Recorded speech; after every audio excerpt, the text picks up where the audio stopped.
I'm Logan Crawford, and right now on Spotlight, we're talking about a terrific book. It is called From Exhausted to Energized, a self-care guide for women affected by a loved one's addiction. It is written by Sonier, and it draws upon her personal experiences growing up amidst addiction to offer a transformative guide on overcoming stress and prioritizing self-care. We are delighted to have this very talented author join us here today on Spotlight. We thank the team at Bridge Literary Media for helping us put her in the spotlight today. And we ask viewers like you to support writers like her by subscribing to our channel and by purchasing this wonderful book, From Exhausted to Energized. Sandy, thank you so much for joining us here on Spotlight. Thank you so much for having me. Absolutely. Let's tell the folks at home the backstory on this book. You had some real life experiences that you write about that shaped your life and that were affecting you, but you overcame some of the struggles and challenges. Let's talk about what brought you to write this book. Well, I've always been interested in health and wellness. And back in 2009, I joined a wellness challenge through my employer. Mm-hmm. And at that time, I was able to, learn a little bit more about nutrition and fitness. But actually, it was in 2014 when my world came crashing down, when my son, who on his 27th birthday, came to me and told me that he was addicted to opioids and wanted help. So I hugged him, and I told him, this is the best birthday present you can ever give yourself. Mm-hmm. Secretly, that we were in for a rough road because my parents had gone through a similar situation with my brother, who became an alcoholic when he was in his teens. Mm. So, my son was in and out of rehab for 5 times, in and out of hospital 4 times. And the last time he was in the hospital, we thought he was going to die. He had severe pancreatitis and was in ICU for 3 weeks. But he always, wanted help, and he didn't give up. And thankfully, he was well enough to go home. But as soon as he got home, he started drinking again. And so he had, I guess I maybe should back up a little bit because I was talking about opioids, and now he's an alcoholic. Right. And, well, they all kind of go hand in hand. Yes. That people want to numb themselves out from whatever they're feeling, whether it's booze, whether it's, a drug of choice. You're just blessed in this day and age of fentanyl and fentanyl overdoses that he came to you and asked for help before it got to that point. Because I personally know people who have died from fentanyl. I mean, it's bizarre. I'll ask somebody, how's your boy doing? It's like, not too good. He died. This is a horrible time in our history right now with the amount of addictions that are going on. It is. Yeah. It's just so sad. Yeah. Very sad. And like I said, family though, we're very blessed that my son did come to us and wanted help. And it may have taken him, 5 times. And when we thought he was in the hospital, that would be, his wake-up call, that he would stop drinking. But unfortunately, when he came home, within a couple of days, he was drinking again. That he was going to die if we didn't intervene.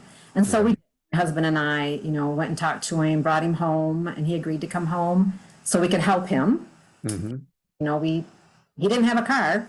We took him to his outpatient therapy. He wanted to go to AA meetings. And so it was 6 weeks of that. But then, as time went on, he became more healthy mentally and physically. And so he was able, after 6 months, to go back home and live on his own. Thank God. I'm very, very grateful. He's been sober now for 7 years. Well, that's great. I mean, because it is tough to beat addictions. I think it's particularly tough for young people because they kind of feel indestructible to begin with. So they don't see that the booze or the drugs are going to kill them. But of course they will if they continue. So is this what led you to write the book, Exhausted to Energized? It is. Yeah. when I became a wellness coach, that was part of what I wanted to do eventually, was to write a book. Hmm. And it was, yeah, it's my experience, my wellness journey with my son, addiction, me to writing the book. And I knew right away I wanted to be a self-care guide for women like me, who was affected by a loved one's addiction. And I knew I wanted to make it very simple for my readers to understand, because when you are stressed to the max, you don't want to go to a 300-page book Yeah. to try to get some relief. Right. And I knew right away it wanted to be just like 100 pages, and my book actually is less than 100 pages. Mhm. And I wanted it to be simple steps that they could take so that they could, take action immediately to help them relieve some of the stress they were going under. Yeah. What is some of the advice you give women to go from exhausted to energized? I mean, it's tough when you're going through it, right? It sure is. There's times in your life you feel like your life is totally out of control. Yeah. So again, one of the reasons for the self-care guide is because you get so involved with your loved one and what they're doing that you totally forget about you and Right. your being and, self-care. And so some of the things you can do that's pretty simple is to make sure you're getting proper nutrition. Hmm. Are you eating balanced meals? Are you getting enough rest? Are you getting exercise? I mean, just a walk outside for 10 minutes will do you a world of good. Right. Yeah. Mhm. I mean, it's sort of like what they say on airplanes. You got to put the oxygen mask on yourself first before you can help those around you. It's that same type of thing. You've got to take care of yourself. You've got to, like you said, eat right, get your rest, get some exercise, because this is not a short-term problem if you're dealing with an addiction. That's for certain. Yeah, absolutely. Absolutely. What are you hoping that folks get out of it when they read your book? Well, I know, we can't eliminate stress from our lives, but we can take easy steps to manage it. Right. And, I want women to learn how to embrace self-care and not feel guilty, because, for me, self-care is essential. It's not being selfish. And, once they learn to take better care of themselves, then they can stop the endless cycle of going to bed exhausted and waking up depleted, and Right. be able to find some more joy and peace and serenity in their life. Yeah. And then I want them to know that, they're not alone. There's so many people affected. Yeah. Well, affirmations are a big part of your book as well. That's an important aspect, right? Yes, I truly believe in affirmations. And for the folks at I've home who started, may not know what they are, basically, what is that? Basically, self-talk, where you're telling yourself, you got this, I can do it, that kind of thing. yes, absolutely. Yeah. It's a way to bring about or change an attitude, or, you can even change, your environment. Hmm.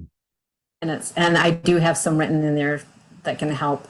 And then they can get an idea, and then they can start writing their own affirmations. Wonderful. Tell me about your work as a wellness coach. When did you begin that, and who are your clients, and how you help them with their lives? So I took an online course with IAWP, which is International Associations of Wellness Professionals. Hmm. And that was back in 2017. And then they asked me to, well, they offered me the opportunity to become a master coach. It was a program that they had just started. And so I did that for another year training. So I became certified as a holistic wellness master coach in 2018. And then I started out doing workshops. I really enjoy doing workshops for the community where, people can come and learn about different subjects. I've done it on stress, eating. My clients so far have been all women, Hmm. and it's whatever their wellness challenge is. We work together to come up with a plan for them to move past, where they're stuck, and so they can move forward. Yeah. Well, it's wonderful. You know, in the 70s, Richard Nixon declared war on drugs. And I think it did some good, actually. I think it brought down a lot of the heroin addictions. Heroin had disappeared for decades, it seemed, and now it's back. Do you think this country needs to declare war on drugs again? I think we need to maybe educate more. I think we need to spend more money on mental health. Mhm. I think we need to start a little bit earlier, you know, in the school system. I think that, I don't know, sometimes I go back to, I strongly believe in what we focus on is what we get. Yeah, So I think we need to focus more on the people and not so much on the drugs. yeah. True, true.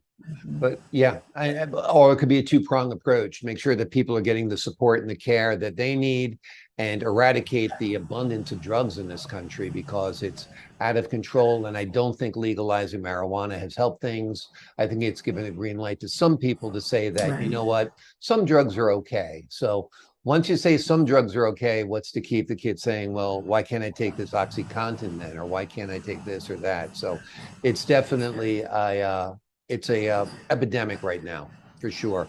And your It book is. is an important book, and we're delighted that you wrote it because I think it's going to help a lot of people.